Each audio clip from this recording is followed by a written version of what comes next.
تدفین اور تکفین یعنی کفن اور دفن، اس کا خرچہ میت کے پیسوں سے ادا کیا جائے گا. سب سے پہلا خرچہ یہ کیا جائے گا. دوسرے نمبر پہ جتنے قرض ہیں، مرنے والے کے ذمے جتنے لوگوں کے قرض ہیں، سب سے پہلے وہ قرض ادا کیا جائے گا.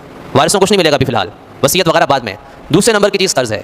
جتنے لوگوں کو اس نے قرض دینے ہیں وہ قرض کی ادائیگی ہوگی. اچھا، قرض میں بیوی کا مہر بھی آتا ہے. اگر اس نے مہر نہیں دیا ہے تو مہر بھی اس کے پیسوں سے بیوی کو ادا کیا جائے گا.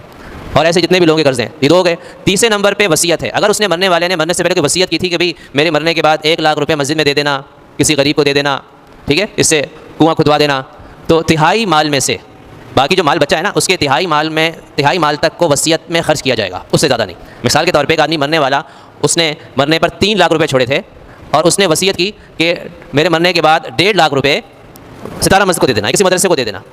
تو 1,50,000 نہیں دیں گے، 1,00,000 دیں گے. تہائی مال جتنی وراثت چھوڑی ہے اس میں سے 1/3 حصہ اس میں وصیت نافذ ہوگی. اس سے زیادہ اس نے وصیت کی بھی ہوگی تو نافذ نہیں ہوگی. اور گناہ ہے اس سے زیادہ کرنا. 1/3 سے زیادہ کرنا بہت بڑا گناہ ہے. یعنی وہ چاہ رہا ہے کہ میرے وارث محروم ہو جائیں. بعض لوگ کہتے ہیں سارا مال. حدیث میں آتا ہے، مشکات کی حدیث ہے، کہ ایک شخص نے وصیت کی سارے مال کی مرنے سے پہلے کہ میرا سارا مال صدقہ، یعنی وارثوں کو کچھ نہیں ملے گا. اس کا انتقال ہو گیا. رسول اکرم صلی اللہ علیہ وسلم کو پتہ چلا. آپ اتنا ناراض ہوئے، اس کی تدفین ہو چکی تھی. آپ نے فرمایا کہ اگر اس کے دفنانے سے پہلے میں پہنچ جاتا تو میں اس شخص کو مسلمانوں کے قبرستان میں دفنانے نہ دیتا، اس کو کسی اور قبرستان میں باہر دفناؤ. اتنا ناراض آپ صلی اللہ علیہ وسلم ہوئے اس شخص سے جو اپنے وارثوں کو محروم کرنا چاہ رہا تھا کہ میرے سارا مال وہ صدقہ ہو جائے. اس لیے 1/3 سے اوپر وصیت کرنا گناہ ہے. اگر کرے گا تو بھی اس کا اعتبار نہیں، بس 1/3 تک ہو سکتا ہے. 3,00,000 میں سے 1,00,000 ہو سکے گا، 2,00,000. اب جو باقی بچے گا وہ سارا وارثوں کا ہوگا.